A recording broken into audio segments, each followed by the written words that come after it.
This is Chris DeVito from Iran 180. We're here in New York, where it's been a week since Mahmoud Ahmadinejad delivered his annual speech before the UN General Assembly. As we've all come to expect, Ahmadinejad used the occasion to spew his own brand of hate and nonsense. This year, it was an all too familiar focus on a denial of the Holocaust and an insinuation that the United States had planned the September 11th attacks. This is what we've come to expect from his visit. And diplomats from around the world were poised to exit the chamber even before the Iranian president arrived at the podium.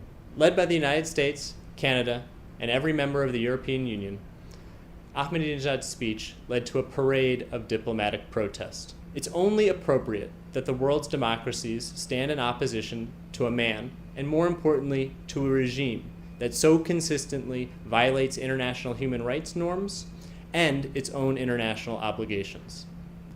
For most people, Ahmadinejad's antics have become a part of every September's news landscape. When we think of Iran and the United Nations, we inevitably think of the Ahmadinejad circus.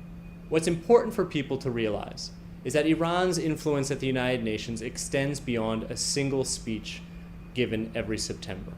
As a UN member state, Iran is granted rights to sit on a variety of UN committees, councils, and the regulatory boards of various UN agencies.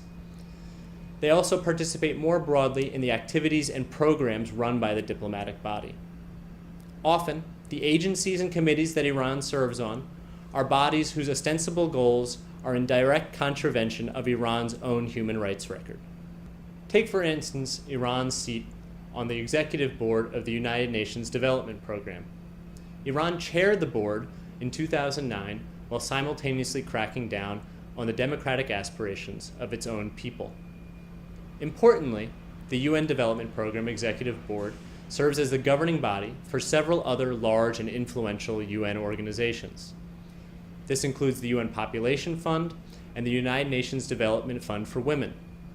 There is something deeply disturbing about a regime that denies equal rights to women serving on UN bodies that seeks to address the needs of women internationally. Equally unsettling is Iran's membership on the Executive Council on the UN's Organization for the Prohibition of Chemical Weapons. Until last year, the Islamic Republic of Iran held the vice chairmanship of the Executive Council. All this while simultaneously flouting the findings and censure of another United Nations body dedicated to preventing the spread of weapons of mass destruction. As you know, the IAEA has consistently criticized Iran's refusal to participate in robust international inspections of its nuclear program. They have also criticized what is widely believed to be a nuclear weapons program. The question is, why is a regime that flouts the judgment of the UN on one form of weapons of mass destruction trusted to make judgments about another type of destructive weapon? These issues are just the tip of the iceberg when it comes to Iran's use of the United Nations as a diplomatic stepping stool.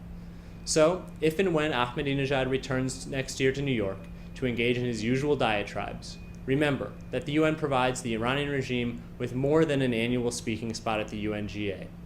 It also provides the regime with diplomatic and programmatic influence on questions that the regime has no sensible right to weigh in on. For Iran 180, I'm Chris DeVito.